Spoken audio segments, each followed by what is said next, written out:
Kah juga digambarkan dokter terkait dengan bagaimana kesiapan para dokter dan tenaga ahli kesehatan ini kemudian untuk menangkal begitu masuknya virus COVID-19 Omikron di wilayah rumah sakit dan juga tentunya kesiapan di rumah sakit yang ada di Indonesia. Iya, jadi memang salah satu yang paling penting di sini adalah soal kemampuan tes dan tracing ya. Jadi Mhm. mendeteksi Omicron ini memang paling bagusnya adalah dengan New Generation Sequencing ya, NGS ya. Kalau kita melakukan sequencing maka kita sudah bisa mendiagnosis pasti bahwa Mhm. strain ini adalah strain Omicron. Nah, tapi untuk menggiring pasien untuk mendeteksi secara dini mana yang terduga terinfeksi dengan strain ini, maka kita bisa juga PCR. Jadi pada prinsipnya PCR akan menangkap pasien-pasien yang terinfeksi oleh SARS-CoV-2 virus ataupun strain-nya biasanya. Tapi untuk Mhm. mendapatkan jenis Omikronnya maka sebetulnya itu levelnya pada laboratorium yang khusus dengan kapasitas New Generation Sequencing.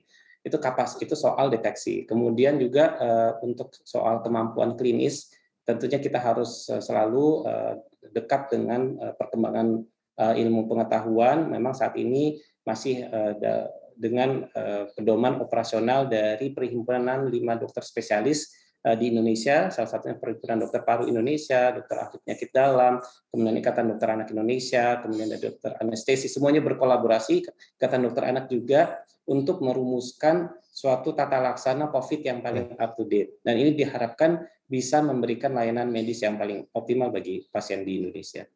Baik, terkait dengan cara mendeteksi sendiri ini apakah juga, sudah kemudian dimiliki secara khusus oleh Rumah Sakit Bunda dan juga rumah sakit lainnya begitu di tanah air? Atau masih, harus sifatnya tersentralisasi kemudian untuk mendeteksi apakah varian, yang kemudian dimiliki oleh, penderita tersebut adalah varian Omikron?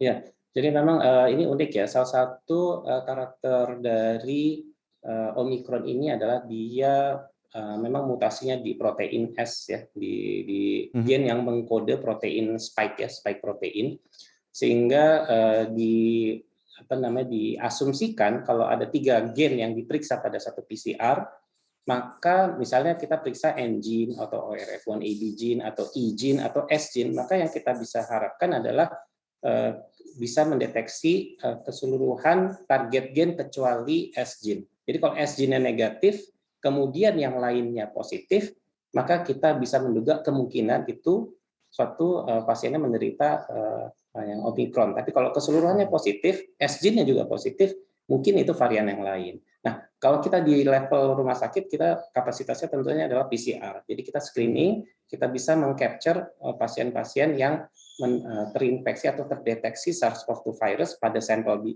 biologisnya. Bagi yang diduga ya, misalnya tadi gabungan antara N gene positif, E gene positif, Baik. ORF1ab gene positif, E gene dan S gene yang negatif, maka mungkin alangkah baiknya dikirim ke laboratorium dengan kemampuan New Generation Sequencing untuk bisa dibaca secara lengkap peta Jangan genomiknya. lupa untuk install aplikasi CNBC Indonesia di App Store dan juga di Play Store untuk terus mengikuti informasi dan berita terkini terkait ekonomi dan juga bisnis.